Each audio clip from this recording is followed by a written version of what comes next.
ni kung'oa mifumo ya uharibifu na mauti katika ndoa. Kung'oa mifumo ya uharibifu na mauti katika ndoa.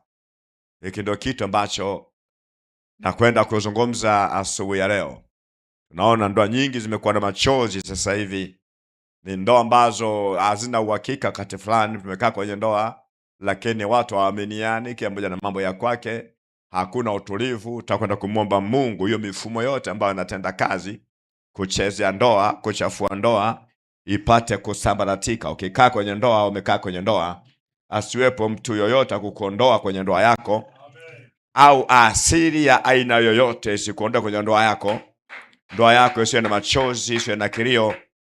Ndoa ya watoto wetu, ndoa ya makanisa, tunaona sasa hivi mpaka makanisani kumekuwa na shida za ndoa, zinavunjika ndoa ovyo. Nakuta ndoa inapoharibika, mchungaji anapata shida kupita kiasi.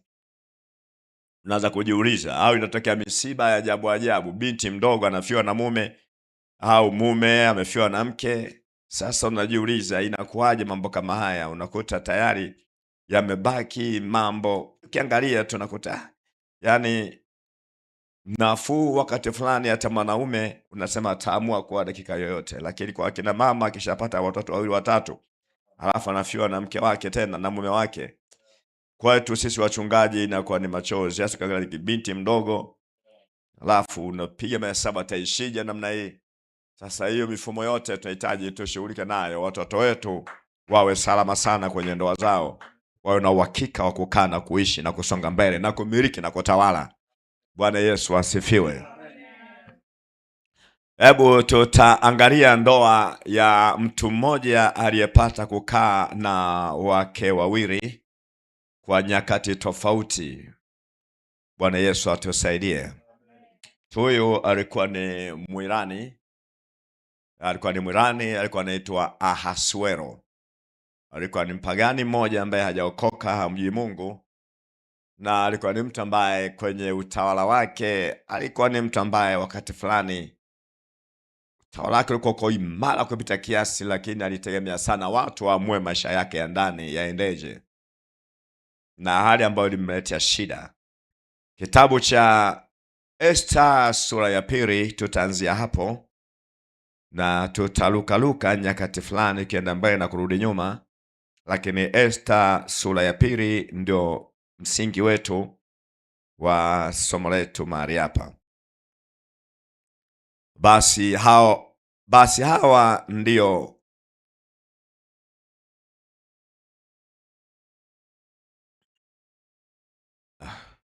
nilikuwa nimefunga kitabu cha Ezra. Ukitoka Ezra unaingia Nehemia, unaingia Esta. Ukitoka Esta utajikuta unaingia kitabu cha Ayubu. Vitabu vidogo vidogo, kwa ukipata kitabu cha Ayubu tu rudi Ayubu sura ya 1, alafu pekua karatasi moja tu kwenda kushoto kwako, utakuta hicho kitabu cha Esta.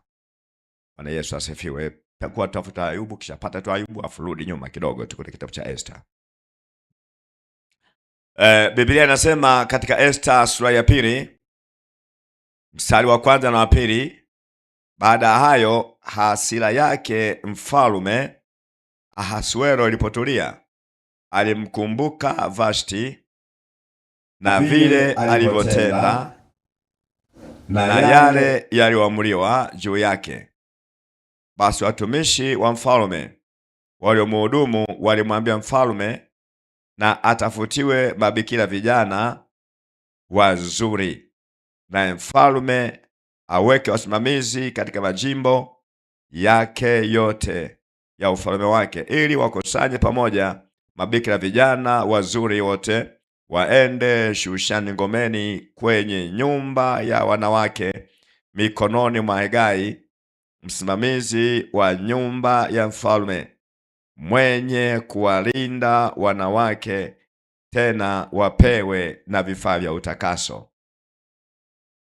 Baba, ninakushukuru kwa sababu ya wema na uaminifu. Umekuwa mwema sana nyakati zote. Leo tuko hapa, ni siku ya maombi. Tunahitaji kusikia sauti yako na tunahitaji kuona mkono wako mwema ukiwa pamoja nasi katika maombi haya. Ninakuhitaji Mungu aliyejaa rehema na huruma na fadhili, ambaye mkono wako umejaa nguvu ya kipekee sana. Nenda katuhudumie mchana huu, asubuhi hii, katika siku hii njema sana. Tunahitaji kuona wema wako wa ajabu. Nenda katufundishe mambo mengi, tunahitaji kusikia kutoka kwako, na wewe ni mwalimu mwema. Asante Bwana Yesu, amen. Jina la Bwana libarikiwe. Tunaona habari hii inaanza na tukio moja ambalo lilipata kutukia, na tukio hili limetukia kwa kuwa tumeanza katikati, ndivyo lilivyo. Kwa tukio hili limeanza katikati, na kwa kuwa limeanza katikati, tutaliendesha hivyo hivyo kwa kwenda mbele na kurudi nyuma, ili uweze kutambua kinachoendelea sana katika maisha yetu ya kila siku. Mstari wa kwanza anasema, basi baada ya hayo hasira yake mfalme Ahasuero ilipotulia, alimkumbuka Vashti na vile alivyotenda na yale yaliyoamriwa juu yake. Hapa ndipo linakuja tendo la kusamehe na kusahau kwa wanandoa. Na usipoweza kusamehe na kusahau kwenye maisha ya ndoa, ni ngumu sana kuihimili ndoa yako. Utaifanya ndoa yako wakati wote iweze kuvunjika tu na ikasambaratika, na mtu mwingine akaingia katikati yake, alafu maisha yako ikabaki kwa ni maisha ya majuto. Lakini moja kwa moja tunaona hapa kwamba mfalme alitawaliwa na hasira, na baada kutawaliwa na hasira, ndoa yake ikawa imesambaratika, na alikuwa na mke aitwaye Vashti. Huyu mwana mama Vashti alishinda kuhimili mikiki ya ndoa, na huyu mama alikuwa ni mkorofi yeye, wala kwa mkorofi mwanaume, na alikuwa ni mkorofi yeye tu. Na kwa kuwa alikuwa ni mkorofi yeye, amekorofisha ndoa yake. Hakujua, nafikiri kwa nadeka kwa mume wake kwamba haiwezekaniki mimi mume wangu anitumia wafanyakazi ili niende kwake. Nitaka nisikie sauti yake, yeye aje nyumbani aniite, akishaniita afu ndipo niende kule. Hawezi kunitumia wafanyakazi mimi, alafu wafanyakazi ndo aniamrishe kwenda Ikulu, wakati mimi ni afisa Ikulu, ni Marikia mwenyewe. Kwa mama akaingiza deko. Alipoingiza deko namna ile, akaharibu kila kitu katika maisha yake. Na kibaya zaidi, kuna watu waliingilia kati kuharibu ile ndoa. Bwana Yesu asifiwe. Na ndio maana unahitaji uwe makini sana, na muangalia nani unamwambia kwenye ndoa yako. Ukiongea ovyo, kuna watu wengine ni wachawi, wanaharibu, unajikuta umeshaharibikiwa. Sasa mstari wa kwanza unasema hasira ya mfalme ikawa imekwisha, imetulia. Baada ya kutulia hasira yake, akamkumbuka Vashti mkewe na yale yote mema aliyoyatenda, na yale yote ambayo ameamuru yaliyoamriwa juu yake. Yaani akakumbuka wema wote wa Vashti aliyofanya, akakumbuka na yale mambo yote yaliyoamriwa juu yake, kwamba kwa kufanya hivi Vashti hastahili kuingia mbele ya mfalme tena. Bwana Yesu asifiwe. Kwa akawa na kizuizi, kuna kikwazo, kwa kuwa familia imekaa imesema asije hapa ukachukua mitani mpaka aje hapa apige magoti. Familia imeamua, ukoo umeamua, kwa sababu amefanya jambo moja mbili tatu. Sasa usiondoke hapa, kaa hapa mpaka aje hapa. Kwa ukoo umeshaamua, watu wameshaamua, marafiki wameshaamua. Jina la Bwana libarikiwe. Sasa hii ndio shida ambayo tunaiona kwenye ndoa. Kwa hiyo ndoa ya Vashti tunaona iliharibiwa, na wema wote wa Vashti ukaharibiwa, haukukumbukwa tena. Ile taswira yako inaweza kaharibiwa, kachafuliwa mbele ya mwenzi wako, ambaye wakati mwingine una mambo mazuri sana ambayo unafanya juu yake. Kuna mambo 100 umeyafanya, au tuache 100, katika mambo 10 umefanya 9 mazuri, 1 umefanya kosa. Alafu kosa moja lile dogo linahukumiwa kwa ukubwa usio kawaida, wakati ambapo litaka tutendo la msamaha lipite mahali pale, kwamba mwenzangu amekosea, hajajitambua katika hili. Sasa baada ya kutumia msamaha, ikaingia hasira, na baada ya hasira akaruhusu watu fulani akaingia mahali pale. Sasa ili upate msingi, hebu tuanzie sura ya kwanza. Sura ya kwanza kuna habari nyingi kidogo mahali pale. Sura ya kwanza mstari ule wa 11, Biblia inasema Esta hiyo 11 anasema amewaagiza watu wamlete Vashti Malkia mbele ya mfalme, amevaa taji ya kifalme, ili kuwaonyesha watu na maakida uzuri wake, maana alikuwa mzuri wa uso. Bali Vashti Malkia akakataa kuja kwa amri ya mfalme, kwa mkono wa wasimamizi wa nyumba. Kwa hiyo mfalme akaghadhibika sana, na hasira yake ikawaka ndani yake. Kuna watu wanachukia, kisha achukia wanapiga mpaka mateke ya vyombo vyote vinavunjika ndani. Tunakwenda sambamba. Kwa hiyo mfalme amekaa kwenye kiti chake cha enzi, kushika Malkia amegoma namna hiyo, namueleza namna ile hataki kuja hapa. Yaani naambia alichukia vibaya mno, kwa hasira yake ikawa wazi akaona nje. Alafu akauliza swali, kama wewe ni mfalme wa Uajemi na Umedi, tufanyeje? Wakamwambia, mtu mmoja akatoa wazo kwamba tumfanyieje Vashti? Ndio swali laulizwa, tumfanyieje Vashti Malkia kwa sheria, kwa sababu hakufanya kama vile alivyoamriwa na mfalme Ahasuero kwa mkono wa wasimamizi wa nyumba. Sasa kuna jamaa mmoja, mchawi mmoja anaitwa Memkan, yeye akaingilia kati, akazungumza mstari ule wa 18, katoa wazo, hata na leo hivi mabibi wastahiki wa Uajemi na Umedi waliokwisha kuzisikia habari za tendo lake Malkia watawaambia hivi maakida wote wa mfalme, hivyo kutatokea dharau nyingi na ghadhabu tele. Sasa wamekaa wanaume wachache wanapitisha hukumu zidi ya mfalme, zidi ya mke wa mfalme, zidi ya Vashti. Kwa kuwa mfalme karuhusu mambo yale, tumfanyieje mtu namna hii? Kwa sababu amefanya aleta kikwazo hiki. Kasema huyu sasa tumdhibiti tu, hakuna kuja tena hapa mbele ya mfalme, na atafutwe mwanamke mwingine ambaye atakuwa badala yake. Huyu apotelee mbali tu, kwa sababu ya ujeuri wake amekuwa nao.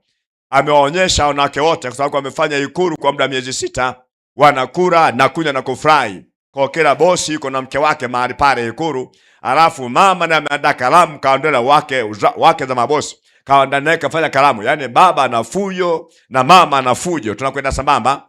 Kila mmoja anaonyesha kalamu yake.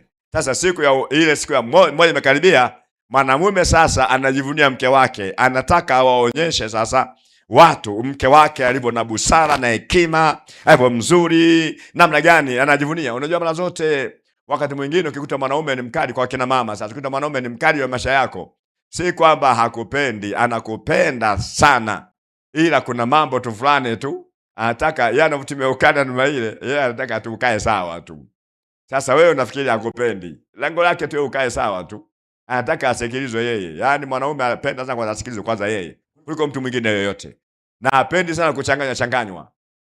Na anataka kuonage tu. Yaani kila kukuona anaona huko ni mtu wa pekee na hekima kipekee. Yaani moyo wa mumewe unafika hatua unamwamini mkewe. Kwa hiyo huyu moyo wake ukamwamini mkewe. Na anasema hakuna aliye kama yeye. Ngoja niwaonyeshe mke wangu alivyo na uzuri na hekima na busara, mpaka nimemvika taja kwa mfalme, na aje amevaa mavazi ya kifalme. Kwa anaingia kama bosi, kama mtawala. Aje kama mtawala, kiti cha kitawala ameweka mahali pale. Mwana mama akasema siji. Wakaambia sasa kwa sababu fanya ujeuri namna hiyo, nafundisha wanawake wengi ujeuri, nataka ni wajeuri wanawake wengi. Sasa ili tukomeshe jeuri ya wanawake wa Uajemi na Umedi katika taifa letu la Irani ya sasa hivi, tukomeshe wanawake na ujeuri wa namna hiyo. Tumuonyeshe huyo ndio mfano. Kwa akawa mfano kwa ajili ya nini? Lakini mahusia ya kichawi. Ulikuwa ni uchawi ambao unatendeka mahali pale, ni mawazo ya kichawi ambayo ametolewa mahali pale ili maisha ya mtu mmoja yaharibike. Na lengo kubwa wameharibu taswira ya mtu, yakafuata mambo mengine akaendelea pale mbele. Ndio maana unaambiwa kwamba baadaye sasa ile mstari ile 2:1 kwamba baada ya hayo hasira yake mfalme Ahasuero ilipotulia, alimkumbuka Vashti na vile alivyotenda na yale yaliyoamriwa juu yake. Alipokumbuka basi akakumbuka mazuri mengi, kwamba mke wangu hajawahi kukosea tangia nimekaa naye, lakini na alitenda kwa busara, lakini yani si nilianzaje kuropoka mbele za watu, nikaropoka namna ile. Baada ya kuropoka namna ile, tayari amesha kizuizi, na namna ya kutangua namna ile ni ngumu sana. Atanguaje? Kwa kanazungumza, anawaambia viongozi wake, mke wangu Vasti, yani alikuwa ni mwanamke mzuri, yani nimempata mwanamke hivi, kuna nafikiri namna ya kumchukua. Kwa hivyo upande wa taarifa, sikiliza mstari wa pili. Mstari wa pili, basi watumishi wa mfalme waliomhudumu walimwambia mfalme na atafutiwe mabikira vijana wazuri. Yani anawaza namna ya kumleta mke wake. Wakamwambia bwana, huyu achana naye kwa sababu alishaharibu namna ile, hebu chukua mtu mwingine. Akachukua mtu mwingine, ndo nafasi ambayo Esther aliipata. Akaenda akaingia ikulu kwa sababu ya nafasi ya Vashti alikuwa ameipoteza kutoka na hasira ya mfalme. Bwana Yesu asifiwe. Yani ndoa nyingi leo zinavunjika ni kwa sababu kukosa msamaha tu. Samaha tu jambo dogo sana ambalo mtu angesamee wala hawezi kavunjika. Biblia inasema samehe 7 mara 70. Lakini mtu anahesabu mambo ya makosa ya jana, makosa ya juzi, makosa ya juzi, makosa ya juzi. Baadaye anafikiria namna ya kuchukua talaka, namna ya kutoroka, namna ya kuondoka kwenye ndoa ile. Nasema Mungu akusaidie katika hali yoyote ambayo unapitia kwenye ndoa. Wewe simama, komaa tu, na hiyo ndoa iombee tu. Unavyoiombea ile ndoa yako, kila kitu kitakaa sawa. Na ukumbuke kabisa hawana Mungu, lakini ndoa yake imeshaharibika namna ile. Kakaa tofauti, swali kama muda gani, sio amepita, sio umepita miezi 6, sio umepita, sio mwezi 8 amepita, lakini baadaye anakumbuka anataka kumrudia mke wake. Lakini sheria ile imewekwa mahali pale. Kuna watu wameshaingilia kati kwamba hatutaki kuona mambo haya yanafanyika. Na ndio mara nyingi ndio za watu wengi zimevunjika hivyo hivyo. Baba alisema, mama alisema, ndugu amesema, watu wote anasema, itakuwaje? Tunakwenda sambamba. Kwa hiyo inakuwa ni ngumu. Wana wao wawili wanaweza katengeneza kaisha, wanazungumza naisha, lakini hawa watu waliokaa katikati inakuwaje? Na kuna wengine katikati amekaa hana nia njema, ni watu ni wachawi, na ametamka kichawi, na kisha tamka kichawi, yani kila mmoja alitamka anaanza kuliisha na liogopa. Wewe tika mahesabu mpaka mfalme mwenyewe ndoa ni ya kwake, anaweza kumwambia bwana mlete, na hakuna anayesema fyoko. Lakini bado unaambiwa akakumbuka yale yaliyoamriwa juu ya Vashti. Amekumbana na kitanzi. Bwana Yesu atusaidie. Kwa hiyo tunasema taswira ya Vashti ikaharibika, na mambo yake yakaharibika, na mipango yake ikaharibika, na ndoa yake ikafa, lakini kwa sababu ya uovu ambao umekuwa umeingia ndani. Lakini tunaona nafasi ile ile, tunasema Mungu pia ameruhusu jambo kama lile litendeke ili Esther apate kuingia mahali pale. Kwa maana mambo yote yanatendeka tu. Mungu atakatumia mtu yoyote, jambo lolote, ili mwingine aingie kwenye ndoa ile. Kwa Esther akaingia, na binti yule akaingia mwisho kwenye ndoa ile. Aliingia mwisho, atamule mabikira wengi sana kama 124 wameingia. Yeye nafikiri kwa 124 kama sio 125. Akaingia mahali pale. Alipoingia mahali pale, ameingia mwisho. Yeye ndo aliyepata kibali, mtu wa mwisho. Akaingia na Mungu wake. Yeye alienda na Mungu tu, hakwenda na kitu kingine chochote. Vitu vingi aliviacha, vyote aliviacha. Alienda na Mungu tu. Mungu wa mjomba wake Mordekai. Akaenda naye namna nana, anaishi maisha yale. Kwamba Mungu wangu anaweza. Akaenda na Mungu wa namna ile. Na zungumza juu ya maisha yako. Mambo yote ambayo yanaumiza moyo wako, hakuna namna nyingine ambayo utakajipapatua na ukajitoa mahali pale. Umetumia akili nyingi, umetumia nguvu nyingi, haiwezekani, lakini Mungu peke yake tu ndiye atakayekusaidia na kukutoa mahali ulipo. Na hakuna mbadala, ni Mungu peke yake atakayefanya. Na utasimama, utakuwa imara, mambo yataenda.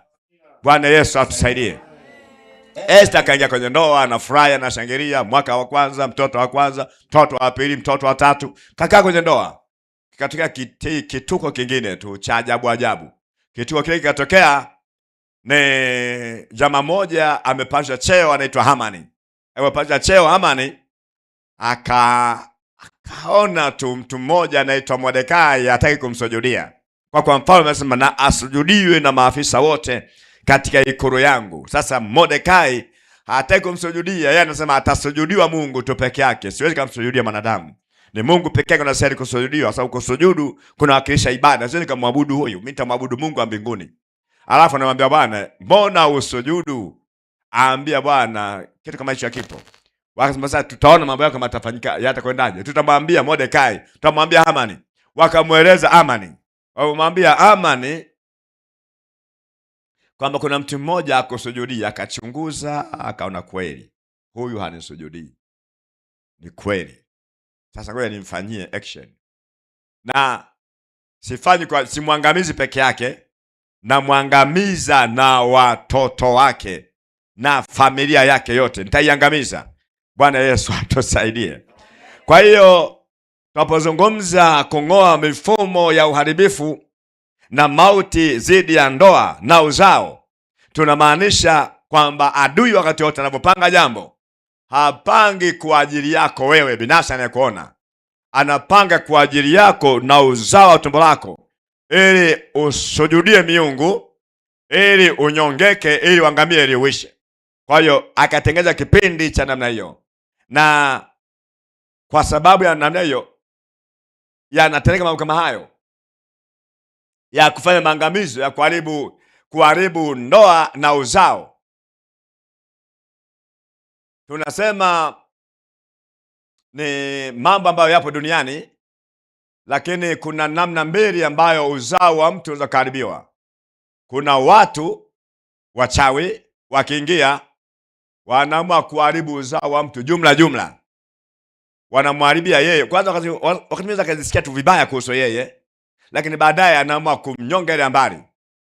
Wewe ni haribu. Nakumbuka kuna ndoa moja ilikuwa imefungwa, ya binti mmoja amefunga ndoa yake. Sasa baada ya kufunga ndoa yake vizuri, mtaani pale ilikuwa iko vizuri tu, wanafurahi na mume wake. Wachawi walikuwa hawana mpango naye. Sasa ikabati mbaya kwa wachawi wale wameenda kuroga. Siku hiyo walikosa mawindo. Walikosa mawindo. Walikuwa narudi sasa. Yaani kwa ni asubuhi kama ya saa 10. Wanavorudi namna ile, wakakumbuka kuna ndoa moja ilisherekewa muda sio mrefu. Na ile ndoa ile ilifana. Sasa ngoja tukaitembelea ile ndoa ile. Wakaenda kuitembelea ile ndoa ile. Hakuta mama kalala vizuri, nguvu ya Mungu hana. Mama kalala hana nguvu ya Mungu, na mwanaume na kalala hana nguvu ya Mungu. Wakakuta anataka kumpapasa, kumgusa ovyo. Wao wako na shida mwanaume, wako na shida zote. Akasema ngoja tuivuruge ile ndoa. Watu hao wamefurahi, wametutesa mjini. Ngoja akama kuivuruga ile ndoa.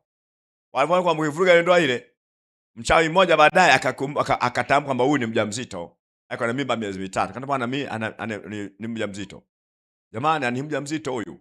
Kwa wakaharibu na ile mimba. Walivyoharibu ile mimba akawa anaondoka. Mchawi mmoja alikuwa ni wakaribu sana naye, kwamba huyu atalinga huyu. Ngoja nikanyofoe na kizazi chake chote, akaenda kung'oa na kizazi chake chote. Kaondosha, karuka nacho. Ili asipate mtoto tena. Abaki anateseka kwenye ndoa hiyo.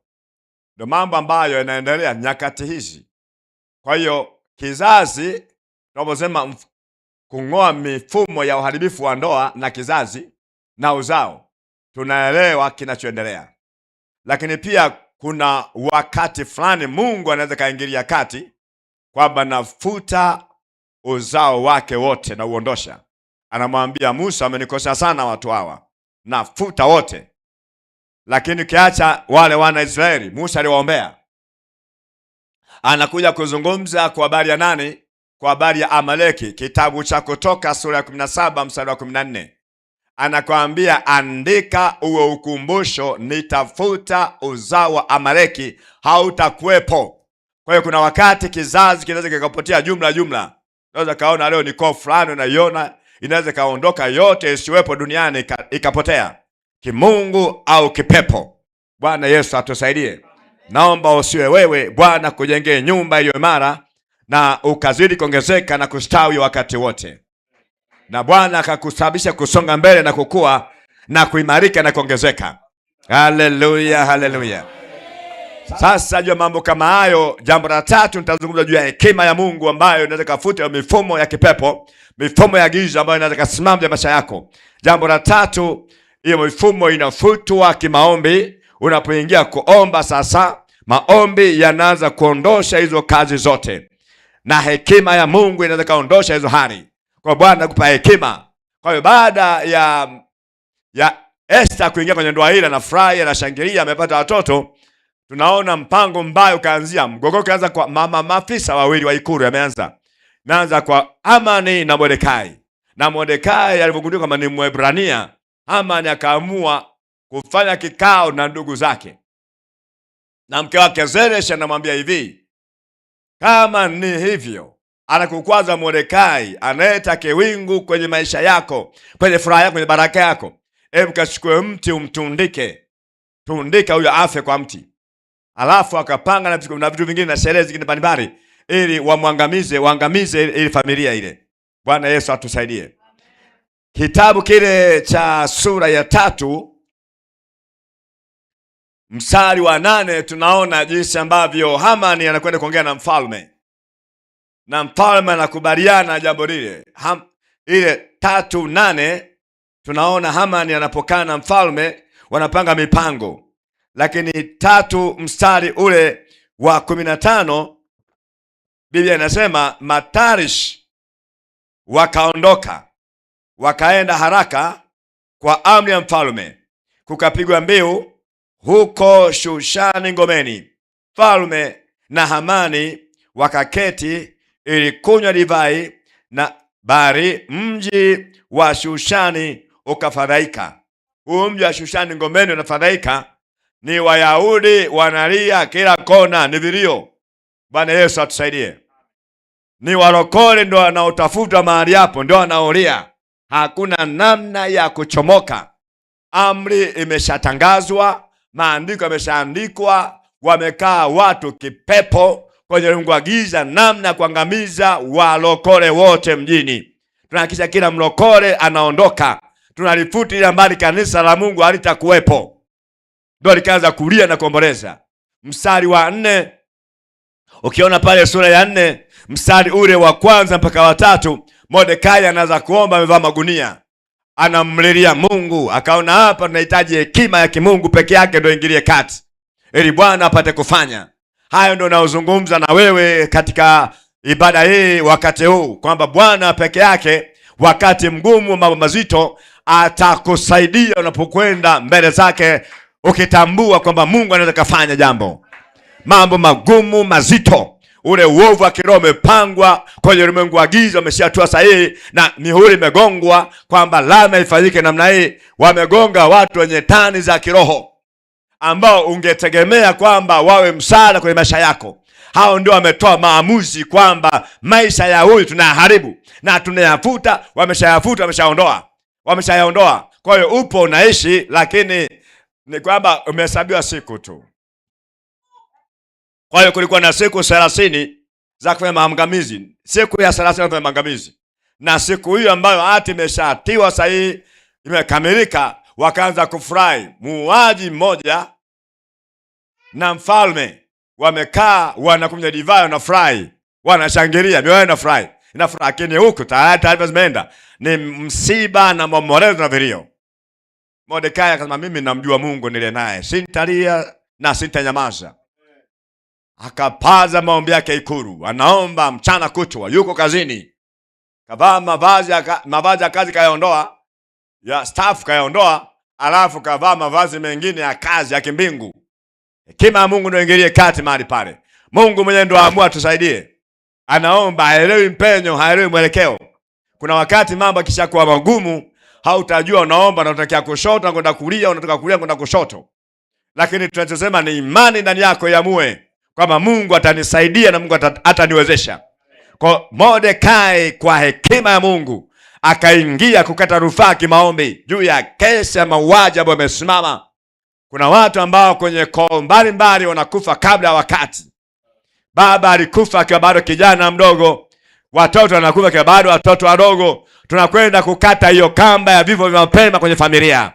Magonjwa ya kufisha yanayosimama katikati yako na kwenda kuyaua, kuyang'oa, kuyavunjilia mbali. Tunavunja kimaombi. Haleluya. Kwamba sitaki kuona watu wangu wanaondoka kabla ya wakati, na mimi sitakufa kabla ya wakati. Nitakufa nimeshiba siku, nimalize mwendo ambao Bwana ameniletea duniani. Tunakataa mauti ya kipepo, Nazungumza juu ya kung'oa mifumo ya uharibifu wa ndoa na uzao. Bwana Yesu atusaidie. Yeye ni Mungu atendaye mambo ya ajabu. Kuna ndoa, kuna familia zingine huwa hazina maisha marefu, zina maisha mafupi tu. Kama familia yangu mimi ilikuwa haiwezi kaishi miaka zaidi ya 55. Ameishi sana mtu wa miaka 55 hayuko duniani. Kesha ondoka siku nyingi, miaka 30 anaondoka, miaka 40 anaondoka. Kati ya koo ambazo ni koo zenye watu wachache sana duniani, basi ni koo yangu. Nafikiri hata 30 hatufiki. Bwana Yesu asifiwe. Hii koo yangu mimi nafikiri hata 30 hatufiki. Yaani jinsi ambavyo imepukutika vibaya mno. Na inaweza kupukutika ni baada kwamba babu yangu mzaa baba alikuwa ni mganga kienyeji, yuko mzuri. Yeye alikuwa akionyesha kitu kwa kidole namna yake kinakauka hapo hapo. Kwa hiyo ile kio na usalama anafunga ngumi na ndio anaonyesha. Hata mke wake anamuonyesha ngumi hivi. Yeye ataonyesha ngumi mgongo unanyoka pale pale. Lakini baba yangu mzazi akaenda kaoa mtoto wa mchungaji.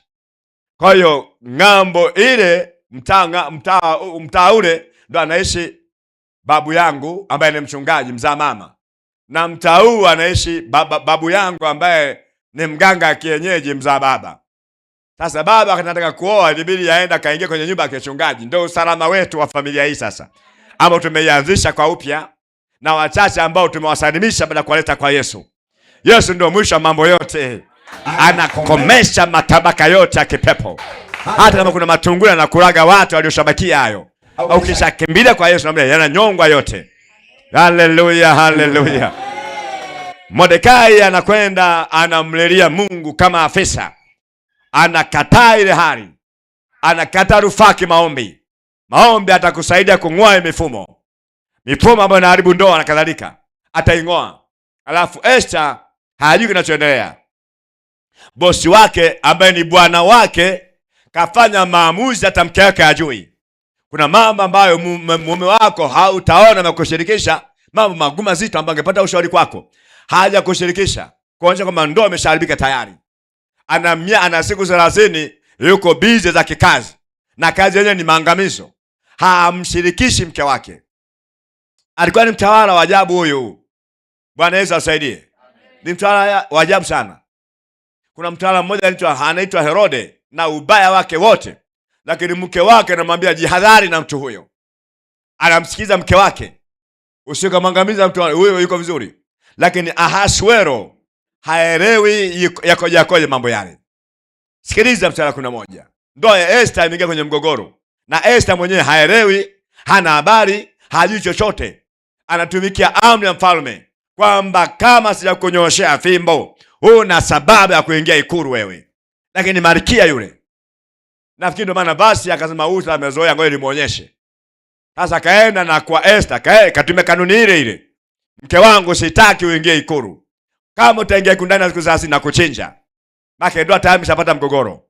Imekuwa kwenye shida ndoa yake. Na Esther akatulia nyumbani, binti mwadilifu, ana roho ya Mungu ndani. Ila uharibifu unakwenda kwenye nyumba yake mwenye haelewi. Miaka 10 aongeze kwenye mguso. Mimi ni sehemu ya matokeo chanya. Miaka 10 ya maongezeko kwenye mguso. Sikiliza mstari 11 hadi 16. Huyu mwanamama alichukua maamuzi gani?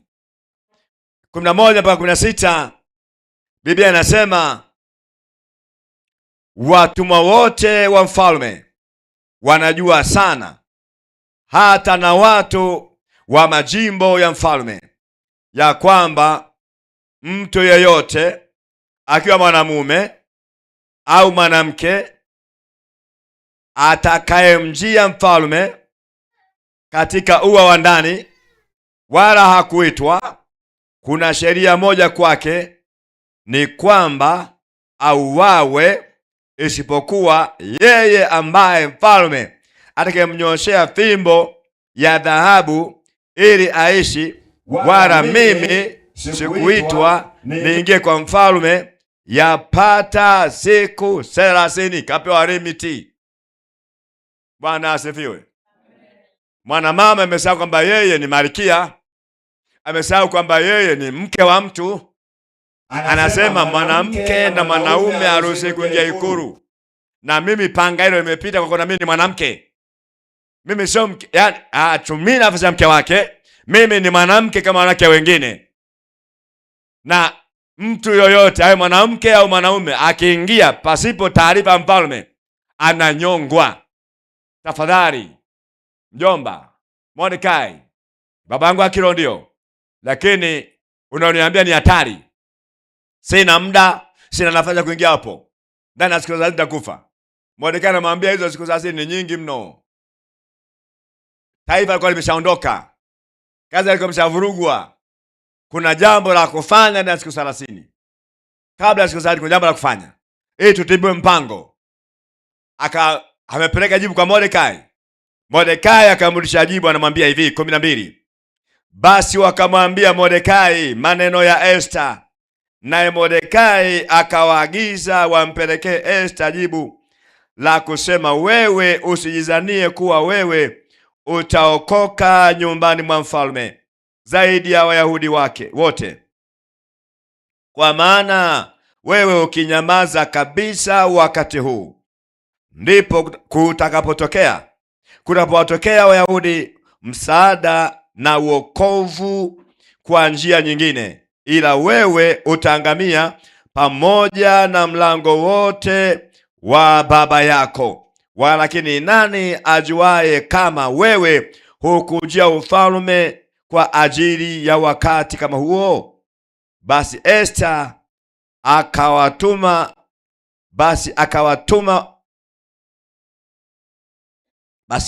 akawatuma ili wamjibu Mordekai kwamba uende ukawakusanya Wayahudi wote waliopo hapo Shushani, mkafunge kwa ajili yangu, msile wala kunywa muda wa siku 3, usiku wala mchana.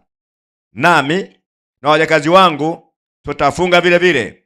Kisha nitaingia kwa mfalme kinyume cha sheria, nami nikiangamia na niangamie.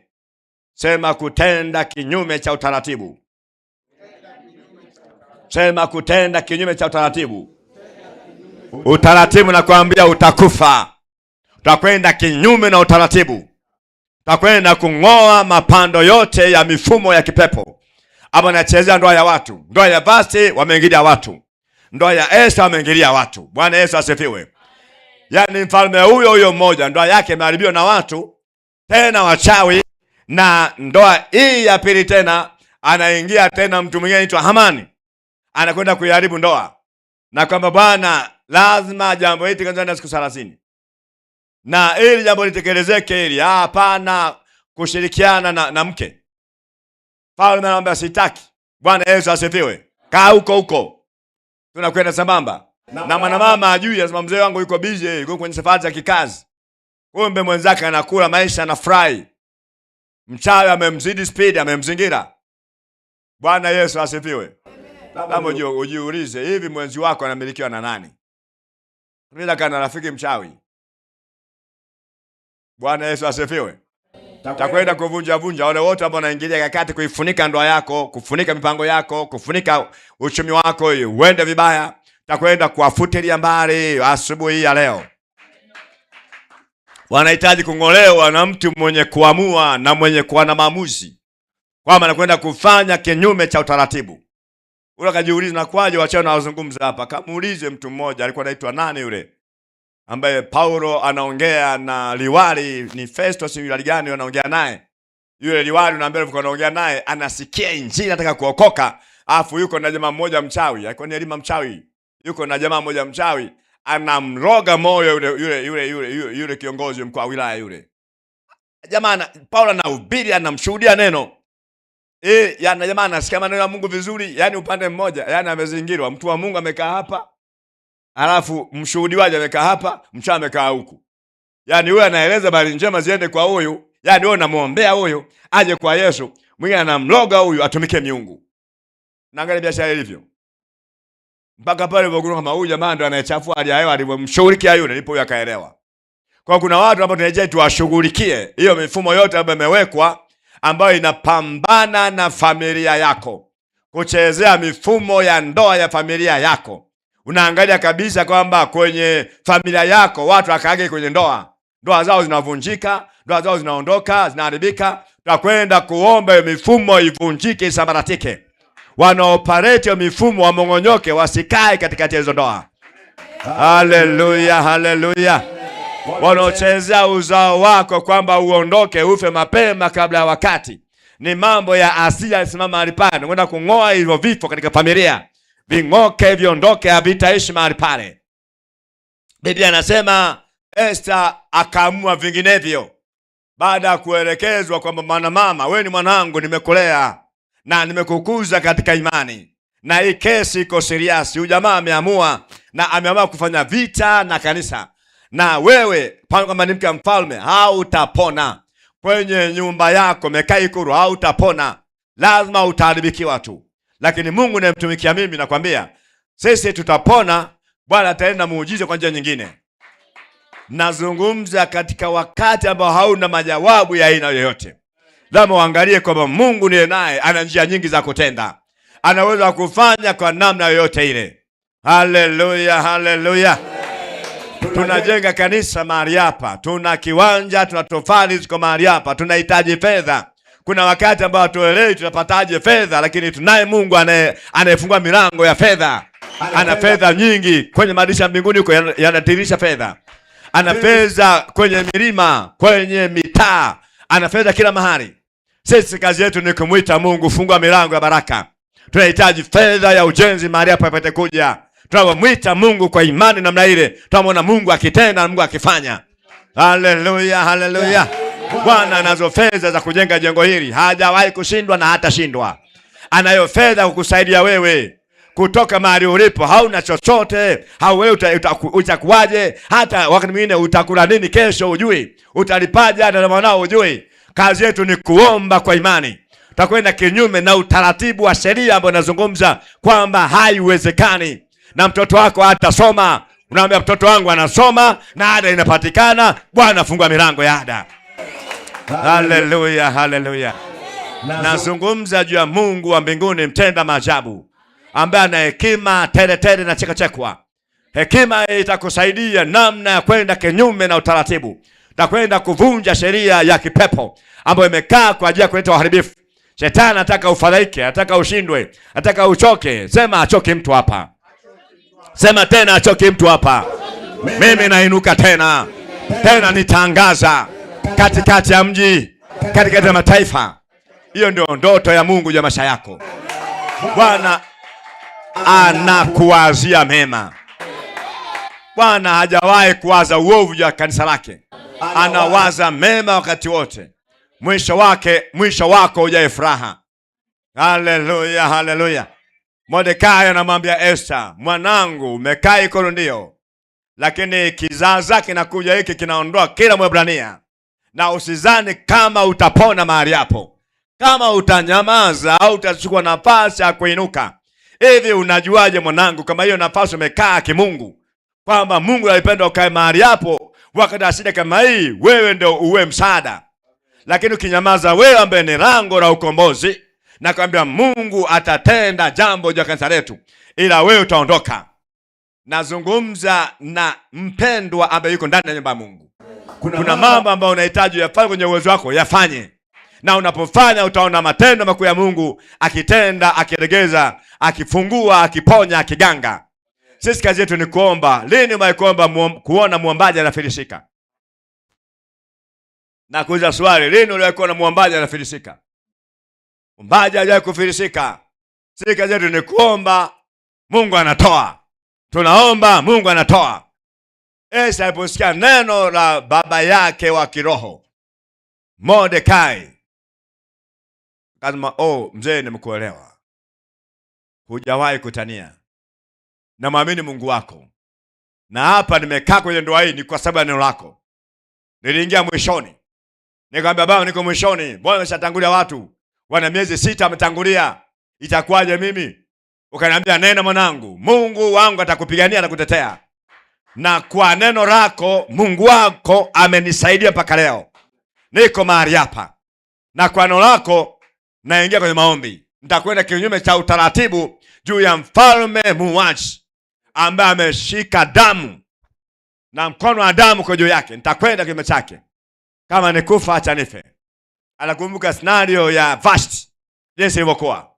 Ni mfalme ambaye hataki jeuri, kwenye ikulu yake aone ni dhahabu tupu.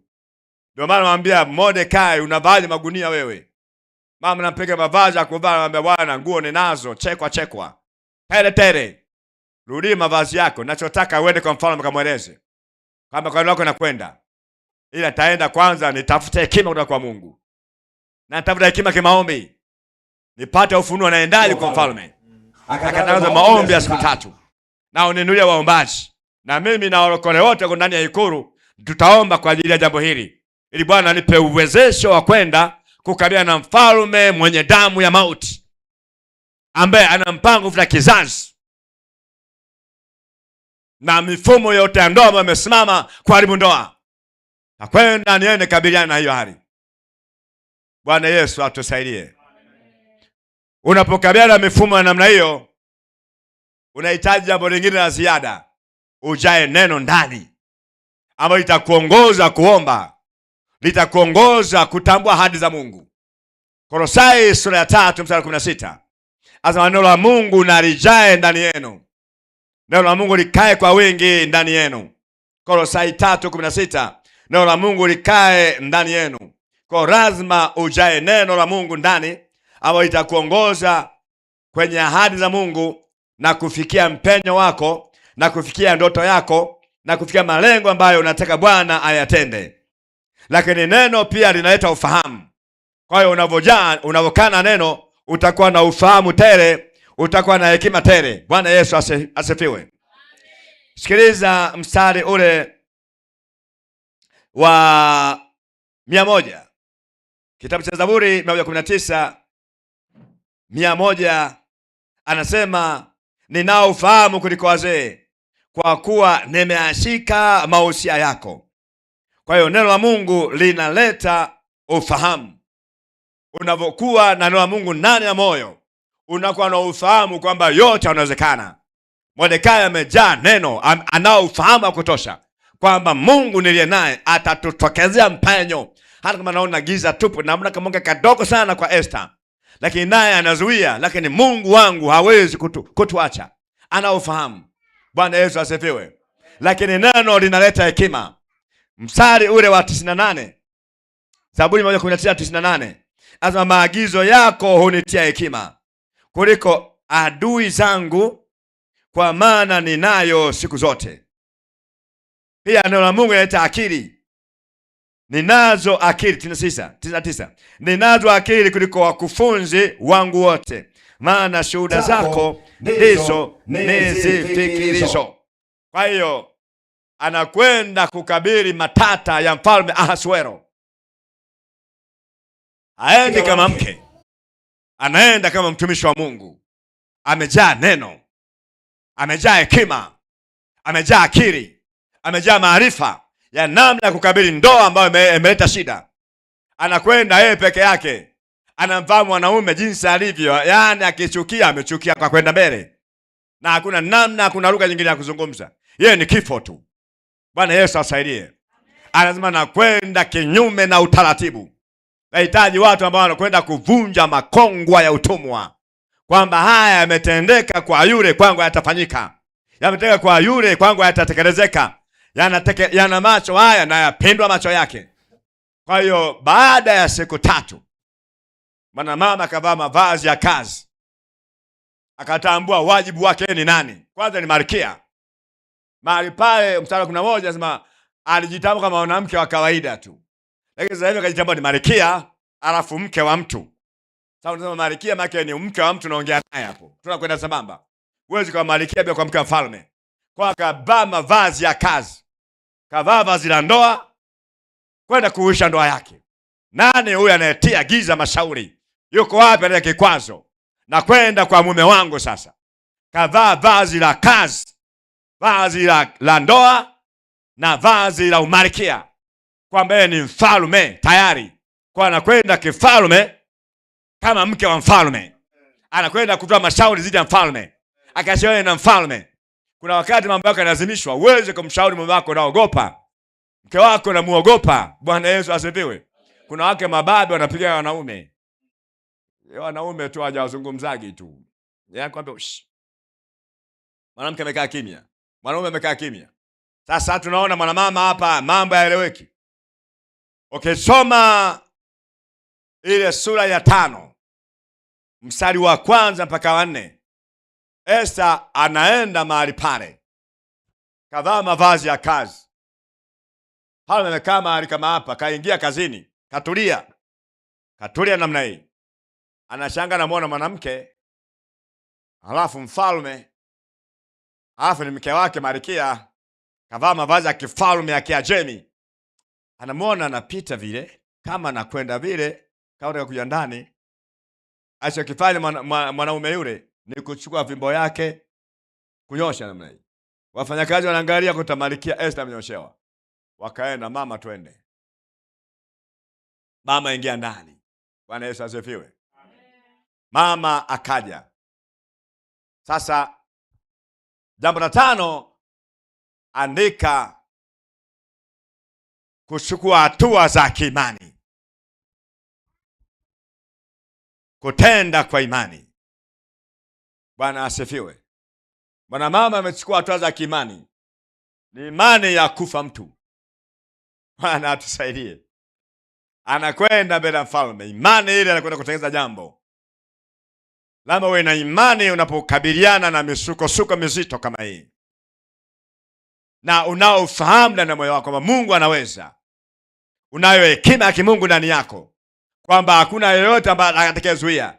Umejaa neno ambalo linakuongoza kwenye ahadi za Mungu, kwamba Bwana ahadi zake ni amina na za kweli. Unaziishi ahadi zake, unaliamini neno, unachukua hatua za kiimani kwenda kutekeleza yale ambayo yanahatarisha maisha yako. Kwa maana mama ameenda mahali pale, anashangaa unaitwa na mfalme. Mama anajiuliza, naitiwa nini hapa? Ni kwenda kuangamizwa au ni kwenda ni nini kinachoendelea hapa? Anakwenda tu kwa imani, anajua Roho Mtakatifu yeye mwenyewe huko. Nini nitazungumza? Lakini ana jambo lake yule mwanamama yule. Akaingia. Yaani kabla hajakaa kwenye kiti cha enzi, Falme anamwangalia, anatabasamu, anacheka kweli kweli. Mke wangu. Ese nimekumishi sana. Yaani jamani, mke wangu amekuja.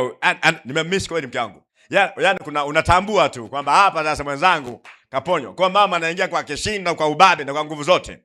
Anaingia na Mungu wa dunia yote. Bwana Yesu asifiwe. Akapewa kiti chake cha enzi, akakaa pale. Wanaongea wafalme, watu wawili wanaongea, wanajadiliana. Hebu niambie Malkia, unataka nini? Amwambie mke wangu. Niambie Malkia, shida yako ni nini? Haja yako ni nini? Na kuambia kwa taarifa yako, umepigilia vizuri. Yaani hapa kabla ya mambo yote niambie, hata kama nataka nusu ya wafalme na kugawia. Hivi naelewa biashara namna hiyo. Yaani unapewa haki zako kabla hujaeleza. Yaani unapewa ofa nyingine. Wewe lengo lako ueleze kwamba ninaomba unikopeshe shilingi milioni 5. Yeye mwanzako anakuambia nitakupa na magari 3 haya. Hebu niambie unataka nini? Hata magari 3 nitakugawa atakuwa ya kwako. Na wewe uwe na share kwenye nini? Kwenye ile kampuni hili. Esther amekaa sawa. Niambie Malkia, unasemaje? Hebu nieleze, unataka nini?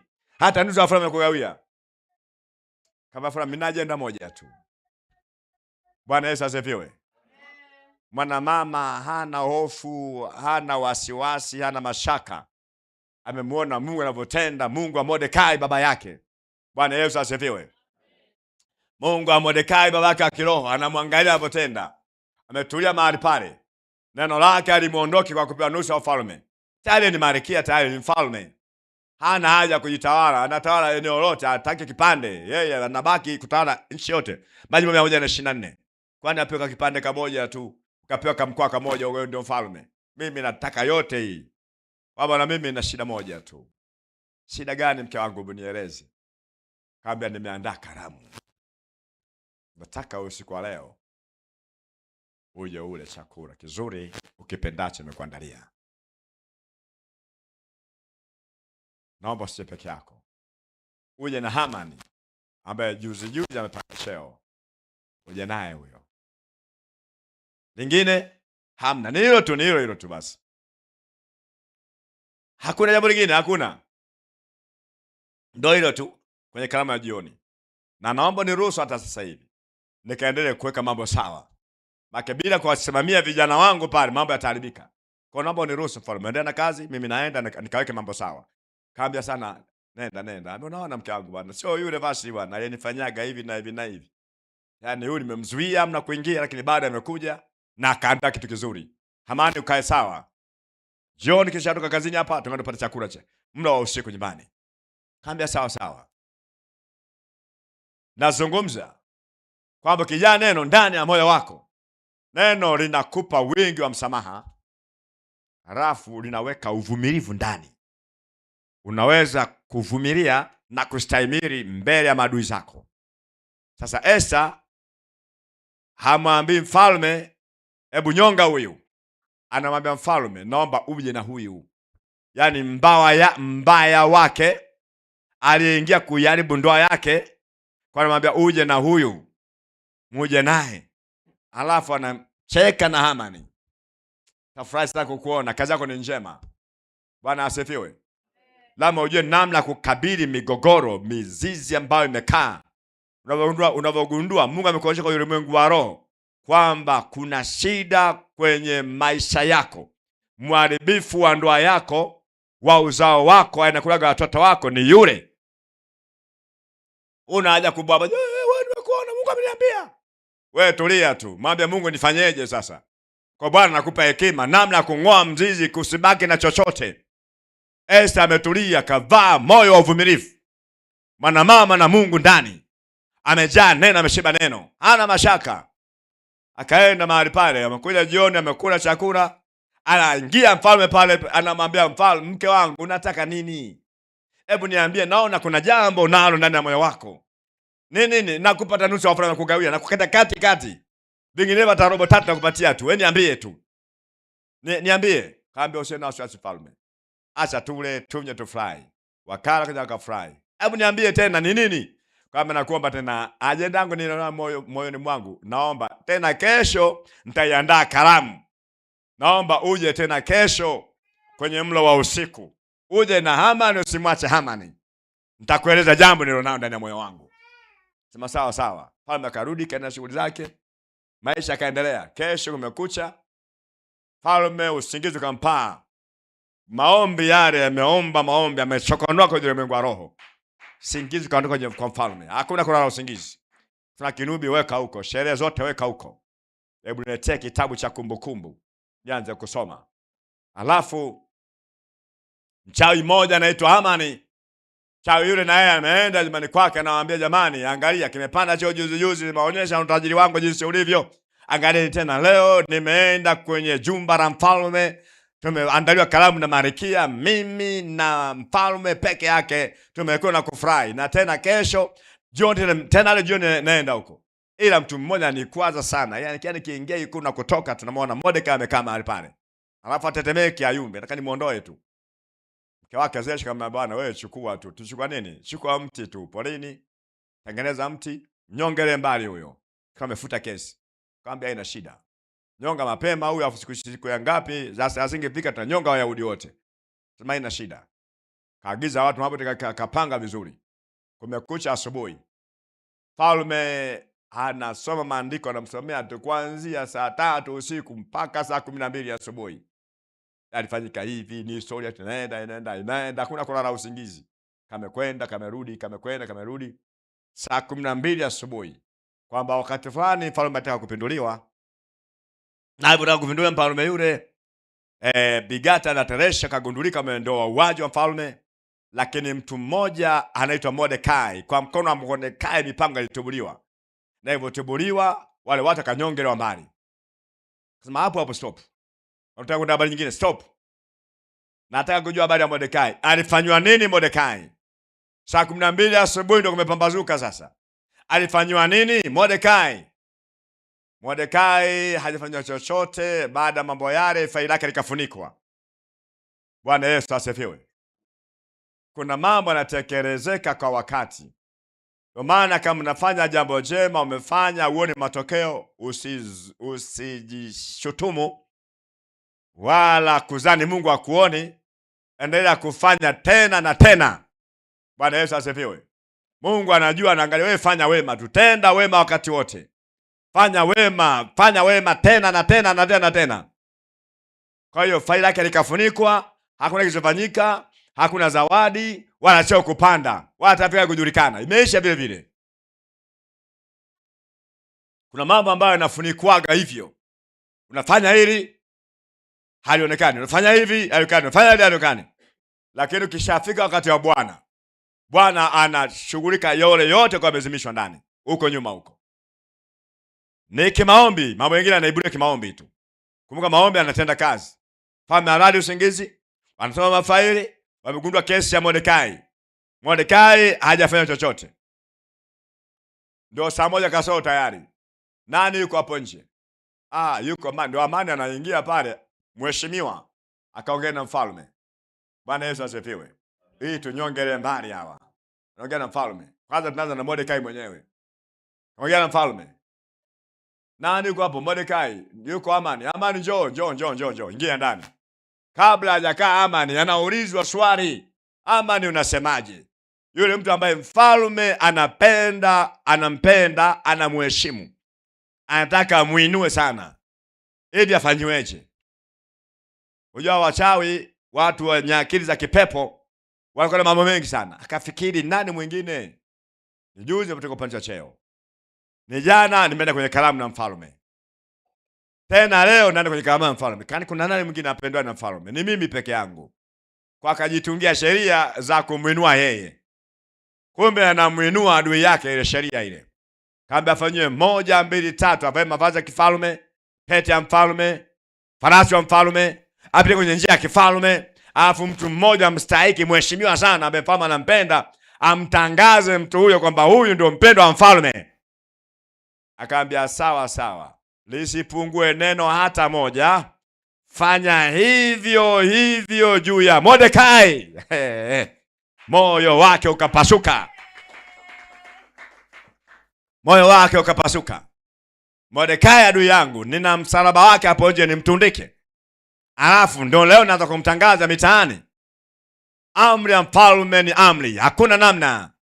Biblia chukue kila kitu alivyozungumza.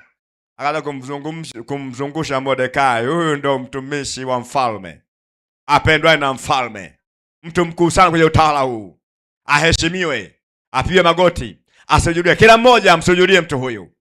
Akamtangaza Mordekai kwenye mitaa yote. Amerudi yuko hoi, ukichanganya fadhaa, mchanganyiko, mawazo, mambo mengi namna inakuaje, hana majawabu, hana Mungu yule. Mambo yameshavurugwa namna ile. Mungu atawavuruga maadui zako kwa namna ya kushangaza sana. Ninazungumza na wale wote wanakutengenezea kipindi. Wamekaa sirini kwenye pembe za kipepo, kwenye pembe za uovu, wanatengeneza kipindi juu ya maisha yako ili uharibikiwe. Bwana anakwenda kuharibu. Maombi yetu avoomba namna ile yanatibua na kuharibu kila kitu. Hakuna atakayesimama mbele yako. Haleluya. Mikakati yote inaharibiwa. Kila mikakati ya kipepo inavunjwa. Kwa hiyo tunamwona mwana mama mwenye mikakati. Anaweka mikakati kimakusudi. Jamaa anazungushwa na bado jioni anahitaji ashtakiwe mbele ya mfalme. Bwana Yesu asifiwe. Kwa ameanza kuporomoka, alipoporomoka karudisha namna ile. Akaenda break ya kwanza ni kwamba mzee, tafadhali nimemzungusha huyo mtu, nimechoka sana, nahitaji nipumzike kidogo angalau hata masaa mawili nijiandae kwa karamu. Kwa fanya hivyo. Moja kwa moja break ni nyumbani kwake, marafiki walioita jana na mke wake Zeresh kuna akili sana. Mke wa Amani. Amekaa amewaita, jamani, angalia kilichotokea. Jana nimewaambia heshima ndio nayo, lakini leo nimekumbana na msuko na msituko. Akili yangu haielewi, haisomi siri kinachofanyika. Silaha ile ambayo adui anaitumia juu ya maisha yako kuharibia, ndio silaha hiyo ambayo itampata kuharibikiwa yeye. Na hata sitawi atanyongeka jumla. Haleluya. Wachimbao shimo kwa ajili yako atumbukie, watatumbukia wao wenyewe. Wanajimbia shimo sawa na urefu wao. Wanajipima wao wenyewe. Wanafikia wanapima saizi yako ya kaburi lako, kumbe wanajipima saizi zao wenyewe. Wanakula damu yako, watajinywa damu zao wenyewe. Wanakula nyama yako, watakula nyama zao wenyewe. Watajila wenyewe. Hakuna kunywa damu ya mtu hapa. Hakuna kuliwa nyama hapa, watajila nyama zao wenyewe. Ndio Mungu tuwe naye, ni Mungu wa kisasi. Ni Mungu anayelipa kwa moto, anateketezwa kwa makali ya upanga, na panga yake akisimamisha linachinja kweli kweli. Haleluya, haleluya. Wala usiogope, umeokoka na Yesu naye moyoni. Kila kitu kinakwenda sawa. Kila kitu kinakaa sawa, kinanyoka tu. Wewe kazi yako ni kuliitia jina lipitalo majina. Ni kumwomba Mungu kwa imani. Ndani ya moyo wako unasubira na uvumilivu. Unaweka mikakati yako kimungu kwamba Bwana fanya jambo jipya, na Bwana fanya jambo jipya. Haleluya. Akawaeleza alipokuwa anazungumza namna ile, mtu wa kwanza kuropoka ni mke wa Hamani, anaitwa Zeresh. Akasema, umesema nini? Nasema hivi, Mordekai ni Myahudi, ni Mwebrania. Akasema, mume wangu umekwisha. Kama ni Myahudi, hakuna mwenye uwezo wa kupambana na Yahudi. Ukipambana na Yahudi unaangamia tu.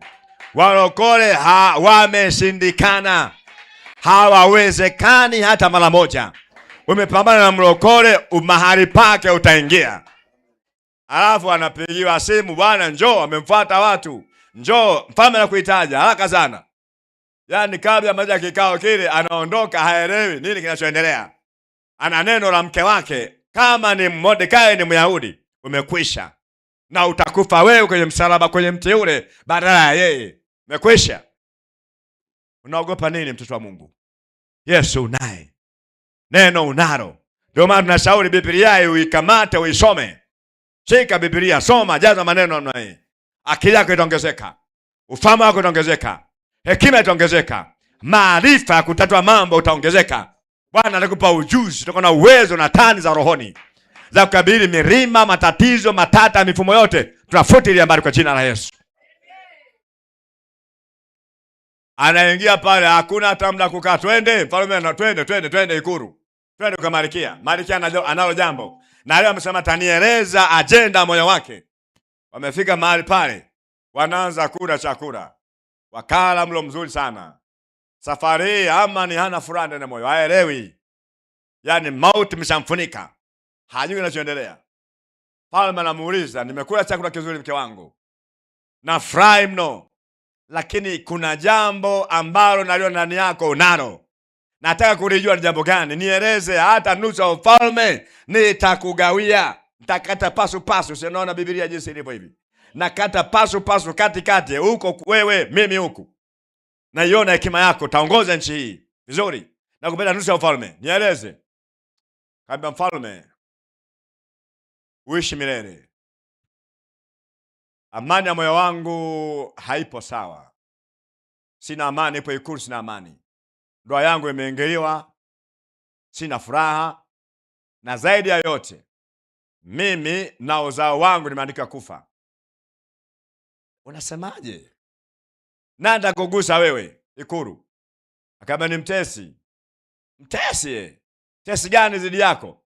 Si huyu hapa. Huyu nayekula naye na kufurahi naye. Ule mkabidhi dhamana zote huyu. Huyu ndo mtesi wa nafsi yangu na watoto wangu na ndoa yangu. Ndio maana hata mahusiano hayapo. Ni huyu. Mfalme akachanganyikiwa. Yaani Hamani ndio anamsumbua mke wangu. Mpaka anashinda kula, anashinda kufurahi. Hamani. Sasa mfalme amechanganyikiwa namna ile.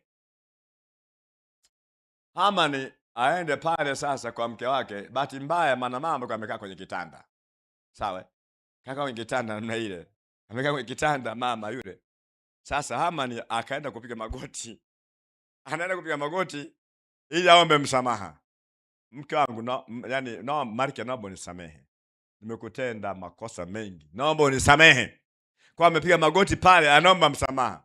Sasa mfalme ageuke uso wake amuulize Hamani, nimeanzaje kumtaabisha mke wangu mpaka nakosa amani kiasi hiki? Yeye akaona ni tendo la ubakaji. Anamuona umempata kitandani tena na kumbaka tena.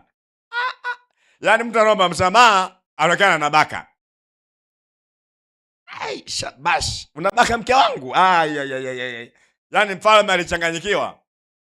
Akawaita wasimamizi wake, amona, hebu chukua huyu hapa. Kabla mzee, hata hivyo kuna msalaba, kuna mti ambao ataka kumtundika Mordekai. Sema mtundike. kwa kakokotwa mahali pale, anaomba msamaha huko na burutu anakwenda kutundikwa mbakaji. Kapewa kesi ya ubakaji na mfalme mmoja, hakuna cha maamuzi wala cha nini. Hakuna cha kesi pale. Makosa aliita ushauri, ameombewa, akili yake imefunguka, amesimama kama wanaume, kama mfalme. Hakuna cha kuita kina memkana kina nani wachai wale kwa wamzungure wamzingike, aombe ushauri kwao. Sasa anatoa maamuzi yeye. Wewe ndo mtabishaji kwanza, wewe tangaze huyu jini. Wewe unamsumba mke wangu, haya kwenye mti ule pale, akatundikwa mtini, kesi ikaisha. Bwana Yesu asifiwe. Nazungumza maombi yako ambayo nayaomba kwa imani, yanakwenda kuondoa mifumo iliyokaa mahali pale. Nani aliiweka? Mimi na wewe hatujui. Tunapoomba namna ile, kwa hekima ya Mungu inang'olewa, kwa nguvu ya Mungu inang'oka.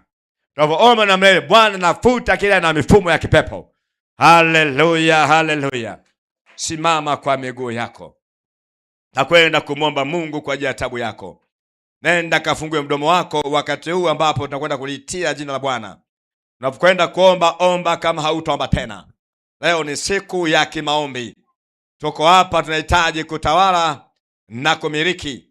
Yeye ni Bwana wa vita, ni Mungu wa rehema, ni mtenda miujiza, ni Baba mwenye nguvu zote. Hajawahi kushindwa neno. Yeye anasikia machozi na kilio cha watoto wake. Kila unapolia, yeye huwa anawaangalia na anasikiliza na anajibu kwa moto. Jina la Bwana libarikiwe. Takwenda kumwomba Mungu namna hiyo. Kwenda kumwomba Mungu, na Mungu wetu ni mwaminifu, na Mungu wetu ni mwema, ambaye anafanya jambo jipya juu ya maisha yako, akufanyie wepesi. Kila jambo ambalo liko aliendi lipate kwenda. Mambo ambayo yamezuiliwa yasitendeke, yakatekelezeke. Bwana Yesu asifiwe. Una shida ndani ya moyo wako. Kuna mambo ambayo wakati mwingine moyo wako umekuwa ni bonde la machozi. Haujui nani atakayekusaidia. Lakini yuko Yesu Masihi mahali hapa wakati huu. Yeye anaangalia mahitaji ya kila mmoja, na anaangalia machozi ya kila mmoja. Yeye ndo anayefuta chozi lako, anarejesha furaha yako, anarejesha fahari yako, anarejesha hekima yako, heshima yako inarejea. Hakuna kudhalilishwa, kudharauliwa, na wala si mnyonge kivile ambavyo unajiona. Bwana akupandishe na Bwana akuinue. Na kwenda kuomba kwa imani. Fungua kinywa chako. Hata kama hujuagi kuomba, sema tu asante Yesu, asante Yesu, asante Yesu. Kwa kuwa umenipenda, umenijali, umenithamini. Leo niko nyumbani mwako, leo nimeshiriki nafasi ya kimaombi. Mwe nenda kumwambia hivyo. Afu baadaye utaanza kuona nini cha kuzungumza. Bwana anakupa neno la kuongea. Haleluya, haleluya. Twende mbele namna hiyo.